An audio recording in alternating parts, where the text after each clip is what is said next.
Welcome to SHOWBIZ TELL, a monthly podcast from the Georgia Entertainment Public Relations Alliance. And now, here's our podcast. Welcome to SHOWBIZ TELL, the podcast where public relations professionals deliver a backstage pass as we uncover secrets to success in the entertainment industry. I'm Debbie Fitzgerald, president of Fitzgerald PR, and we're thrilled to have a very special guest today. Joining me as co-host today is Tammy Hawk, former vice president of marketing and communications for the Atlanta Symphony Orchestra, and currently the marketing director for Spivey Hall, located on the beautiful campus of Clayton State University. We're also joined by William Ransom, pianist and artistic director of several major musical organizations, including the Emory Chamber Music Society of Atlanta, the Highlands Cashiers Chamber Music Festival in North Carolina, and the Amelia Island Chamber Music Festival in Florida. We look forward to hearing about your new endeavor in Milton, Georgia as well, William, and that's called Music Milton. But first of all, thank you again for being with us today. Great to be here. Thanks for having us. Thank you. We wanted to dive into the world of classical music in the greater Atlanta area. And whether you're a longtime classical music lover or someone just discovering the genre, our hope is that this conversation inspires you and sparks curiosity. Let's start at the beginning. So one of the things I love talking about is when I've talked to many different musicians and artists and conductors is sort of what was the spark that was there a performance or an interaction with someone that was the moment that started you on this incredible journey that you've been on? Well, for me, like I think so many kids in the US at least, there were 3 kids in the family, and our parents loved music and had it playing in the house all the time, but they weren't professional musicians themselves. They were both academics working at Vanderbilt University. And when we were little, they started us on music instruments, and they did let us choose what we wanted to play. My oldest sister chose the flute, my second oldest sister, the violin, and we had a grand piano in our house that my mother played a little bit of. And the instrument itself always fascinated me. And what was really special to me was when the tuner, the piano technician, would come in, and he was blind. And just the fact that he couldn't see, and he was coming in and working and living a full life and working with this monster instrument in this interesting way always fascinated me as a kid, even before I started playing. And I was really lucky because literally our next door neighbor was the little old lady next door, piano teacher with the bun on her hair. But she was the best piano teacher in Nashville, Tennessee. She was Juilliard trained and had all these wonderful students. So I was just kind of lucky that way to get really good training when I was young. But what really sparked the long-term love of music for me was going to summer camp. And again, this is something that I see in many young musicians, that you go away to camp, a very intense situation where you're with a lot of people your age who are focused on the same thing that you're interested in as well. And you see what's possible. And it's just an incredible experience. And that was a major part of my life and my focus of becoming a musician. The other main thing was that my older sister, Kate, the violinist, was wonderfully precociously interested in classical music, and particularly in chamber music, which has become a real focus of my life. I mean, she was a 12 or 13-year-old going around saying, Will, you have to listen to this Bartók string quartet. And I mean, as most 12, 13-year-olds are. Exactly, yeah. Right. And I was just kind of, huh? But it did rub off on me. And of course, I was pressed into service as her accompanist from before the time I could reach the pedals. So that also fostered a real love of collaboration and of chamber music in my life. I like the words of being pressed into service. Yeah. That's classic. Yes. Music is often described as the great unifier William. You know that bringing people together through it's very transformative. So it's a great, powerful thing. So what do you believe is essential to forming a lifelong love of music, whether as an artist or as an audience member? Yeah, the universal language, right? And it's also called the art to which all others aspire, because it is truly so universal in its way. And I personally think that it develops and comes directly from nature. The overtone series that occurs in nature is actually a harmonic series, and so it's almost as though this art form has been discovered by mankind and given to us through nature. But I think having an incredible experience when you're young, that plant that seed, and that's whether it means having lessons and lessons with a teacher that you enjoy. You know, some kids are not lucky that way, and it actually turns them off to music for their whole life. Mm. Or just going to a program, being taken by your parents or by your school or by your friends to a concert that is really good and really exciting, and it just sparks something in you. And I think that lasts a lifetime. Of course, the more you can do of that when you're little is important as well. Awesome. And for In me, the, and oh, go probably ahead. for Tammy as well, that's why music education, especially for young children, is so important to us and such a big part of our work and what we do. Absolutely. I always, whether it's at Spivey Hall or at the Symphony, like when there's a young people's performance, I just love to go and be a fly on the wall and watch those kids' faces light up as they experience the music, many for the first time. It really is, gets me every time. Yeah, me too. And every organization I'm with, we all have concerts series that are dedicated to children. I always try and make them programs that are designed for children, designed for young audiences, but also fun for everybody of every age to listen to. And again, you don't want to play down to anybody. You have to give them the real thing, really excellent, but also fun and exciting at the same time.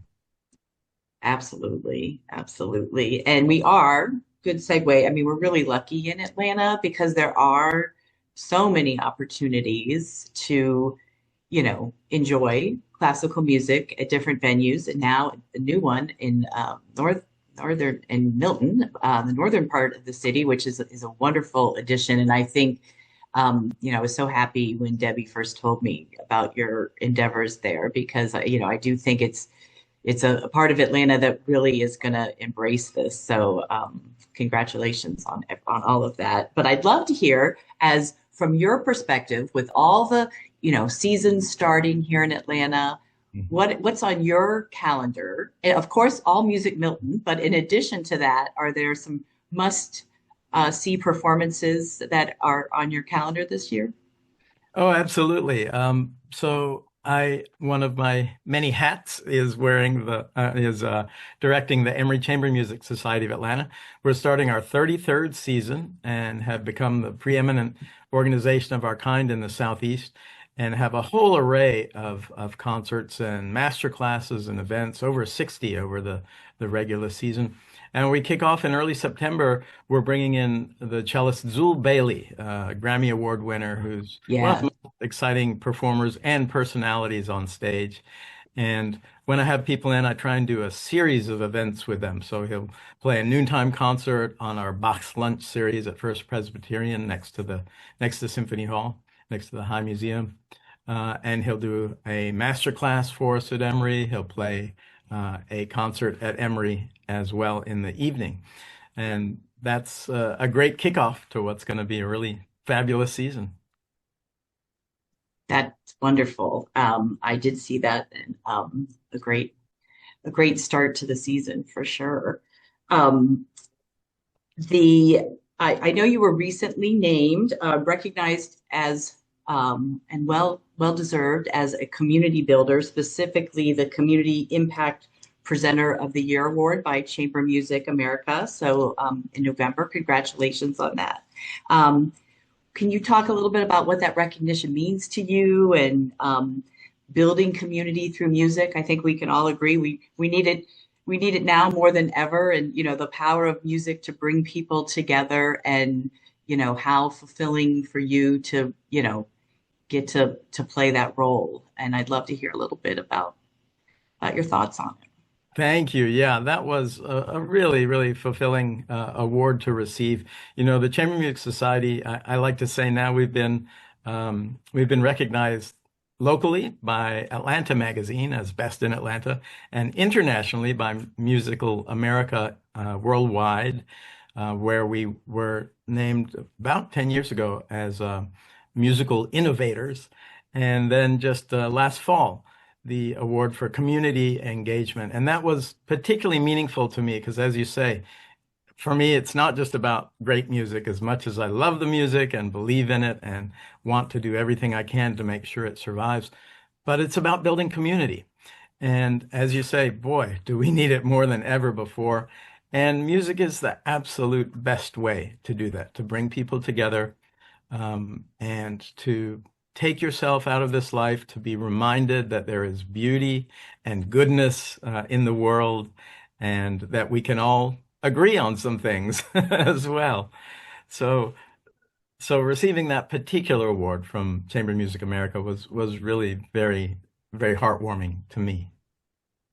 I said that moment you put your phone on silent, sit back in the seat and say, I'm going to just check out and be immersed in another world for the next 90 minutes is really powerful. Exactly. And a lot of people say, oh, classical music, I probably don't like that. But I say there are two kinds of people in the world. There are people who love classical music and people who haven't experienced it yet. So if anyone's listening to this and has never been to a concert like we present, whether it's orchestral, chamber music, soloist, chorus, whatever, come on by. You'll have an incredible experience that I think will change your life, truly. Yeah, I think it's wonderful. I love to see how excited you are about it and you're so passionate about it. And I'm sure watching you perform will also just be breathe that inspiration right into them to go out and listen to more. So really do appreciate what you do. Thank you. The kind of musicians that I love the most and that I love to bring together are those, not only are they the top players in the world, but they do have this special gift of expressing that out to the audience as well. Because there's some great players who don't do that particularly. It just doesn't really grab you. But there's special selection of musicians that really go beyond and bring us all together in this very special way. Yeah, it's definitely a gift for those people that can just bring it out and it just goes to you. It's fantastic. So that is awesome. I have a question for you. In addition to your work at Emory and the Schwartz Center, you're now also the artistic director for Music Milton. Mm-hmm. And would like to learn a little bit more about kind of the inspiration, kind of how did that happen? Tell us more about what be coming up from the actually hearing great music close to home in Milton. Yeah, thanks. I'm so excited about this. And a couple of years ago, Ron Gilbert, a retired businessman who lives in Milton, came to me and told me about his dream of building a musical series in Milton to do exactly what we've been talking about, not just to present the greatest music and musicians, but to build a wonderful community as well. And I really didn't know much about Milton before then. And I went up and visited and went to some of the schools and the churches and looked around. What a special place it is. It's beautiful, and it's really, I think that this is a niche that will be filled beautifully by bringing this great music right to Milton. And as you say, close to home. Nobody likes to fight Atlanta traffic, whatever you call Atlanta, the wider area all the way up to Milton, or even just across town from Emory to Symphony Hall. It's crazier every year.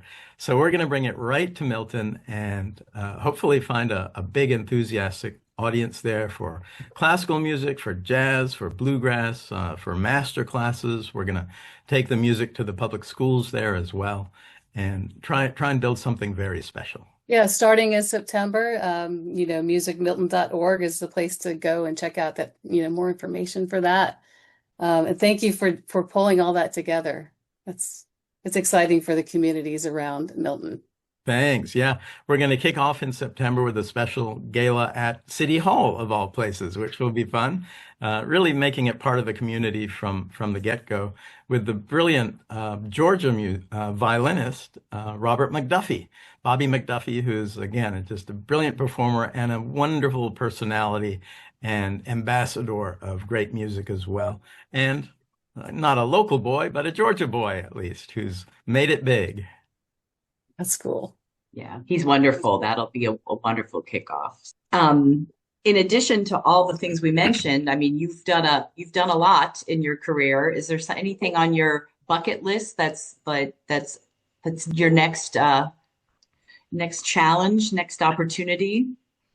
Honestly, I'd love to be able to just continue doing what I'm doing. I do keep very busy. I'm programming and performing in a lot of them, over 100 concerts a year now between all the different series that I'm doing. But I love every minute of it. I love, of course, the music. I love working with the people. And the programming is a great joy to me, coming up with interesting, imaginative programs with just beautiful, wonderful, interesting music. And I just want to keep it going. As long as I stay healthy, I'm gonna keep doing what I'm doing. Well, we appreciate everything that you do because you really bring a lot to Atlanta and with all. And I know how much work goes into that too, and it is appreciated. Yeah, people don't always realize what it means to put on a concert. The old saw, right. Let's put on a show. Boy, a lot goes into each and it's every like we need the community to come out and volunteer and, just from, getting people to their seats to making sure, the musician shows up on time and that's right. Everything. And the sound is all correct. All those scores behind you. You use those regularly and those pianos. So absolutely. Yeah. I love it. Okay, so we're gonna start with this little speed round of throwing questions that are kind of fun. Okay. For you. So I have one. Basically, what's your favorite movie? Oh, movies. I love movies. That's one of my favorite things to do outside of music. Boy, favorite. That's really hard though, because there's so many good ones. I'm a huge fan of Lord of the Rings. Those movies I thought were unbelievable. I read the books as a kid and was just so taken with them. And I thought that the movies were as well done as the books, which is really a rare thing. That's cool. Yeah. Do you have a favorite music venue you've been to? As a programmer, you always think about venue, both size and ambiance and sound, of course, and everything else. But what I've found is that once the music starts, it almost doesn't matter where you are. If the music's really great, if the performance is great. That said, I think the most special venue that I ever have gotten to perform in was the Teatro Colón in Buenos Aires, Argentina, which is just a spectacular old school European style concert hall with the red velvet and the circular or semicircular balconies. Just absolutely stunning place with, perfect sound. It's warm, it's round, but you can hear every note. That was a great thrill. I got to play Mozart's Last Concerto with the Buenos Aires Philharmonic some years ago. How wonderful. I have never been. That's on my bucket list of I things gotta look that up. go. Oh, you have to. I mean, Buenos Aires in general is exactly. The whole country is just amazing. It's this wonderful mix of Latin America and Europe together that I haven't seen anywhere else. Okay, Debbie, wonderful. we gotta put that on our travel plans. I know. When are we going? All right, William, do you have any hobbies that you have? Hobbies. I didn't even really realize this till a few years ago, but ever since I was a little kid, I've been something of a collector. As a kid of whatever, insects or candles or stickers or something like that. But from a young age, I've always loved seashells, and I've become an avid seashell collector. So in the very rare times that I do get to take some time off, I like to go somewhere where there are good seashells. And the Sanibel and Captiva Islands on the Gulf Coast are famous for maybe some of the best shelling in the world. So when I get a chance, I like to go down there and hunt along the beach for beautiful seashells. Something Oh, about them reminds me of music somehow, just the beauty of the construction and the variety of them as well. So we have seashells all over our house. that's cool. Yeah. Good job. What is the last book you read? Let's see. Again, as a kid, I was just a voracious reader. I was one of those kids that always had a book in his hand, and I'd fall asleep every night reading. But more recently, I don't seem to as much. But probably a book that I read that inspired some programs that I'm doing. It's called Sonata Mulatica. It's by Rita Dove, who was a Pulitzer Prize winner and U.S. Poet Laureate. Absolutely brilliant writer, poet, mainly a poet, but also some prose. And she's written this book that is her fictional retelling of what is the true story of what we know of as Beethoven's Kreutzer Sonata for violin and piano, which was premiered by a half-black or a mulatto violinist in Vienna with Beethoven, and named George Bridgetower. Beethoven just went gaga over this guy. They became close friends like this right after that performance. And he called this the Sonata Mulatica. It was written in on top of the score. And then, just like a week later, they were at a pub or something together, and something happened between them. There was some disagreement about a girl, apparently, and Beethoven took incredible offense to whatever had happened. Probably Bridgetower, who was young and absolutely gorgeous and tall, everything Beethoven wasn't. Probably Bridgetower got the girl that Beethoven didn't get. But Beethoven was furious, and he crossed out the dedication and rededicated it to Kreutzer, who was the great violinist of the day, who said this piece is unplayable. So he never played it. But so Rita's written this book called Sonata Mulatica, which is brilliant. It brings in all the characters from right around 1800 Vienna in an imaginary way, and talks about their premiere of this piece and their friendship and their fight and what happens afterwards. So it's a great book. I encourage Beyond the program notes, the story Yeah. behind the story. Right? Yeah, exactly.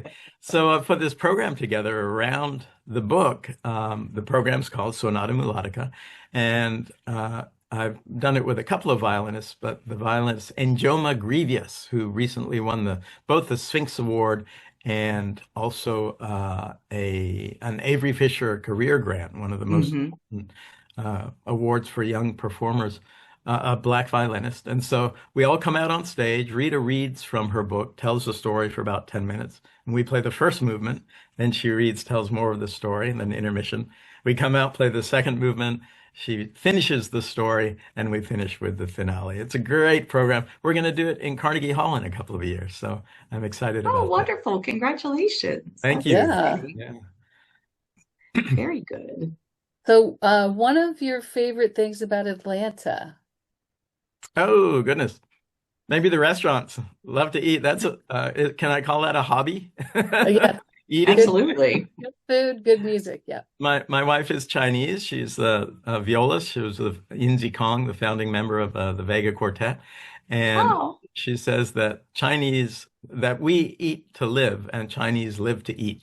So I think I picked that up from her a little bit. And Atlanta has such a great variety of international restaurants.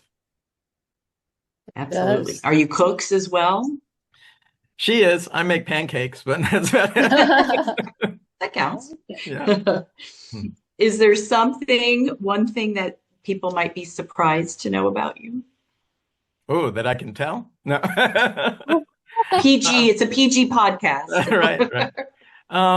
Maybe, so I'm a pianist, a performing pianist, but I was a very serious trumpet player as well. Even through my first year at Juilliard, I took my trumpet up and I had lessons, not with a faculty member, but with a graduate student there during my first year. Finally realized I just didn't have time to pursue both. It takes just so much to, at least for me, to try and master one instrument. But I love playing the trumpet. I played in orchestras since I was a kid, and I miss that part of my music making.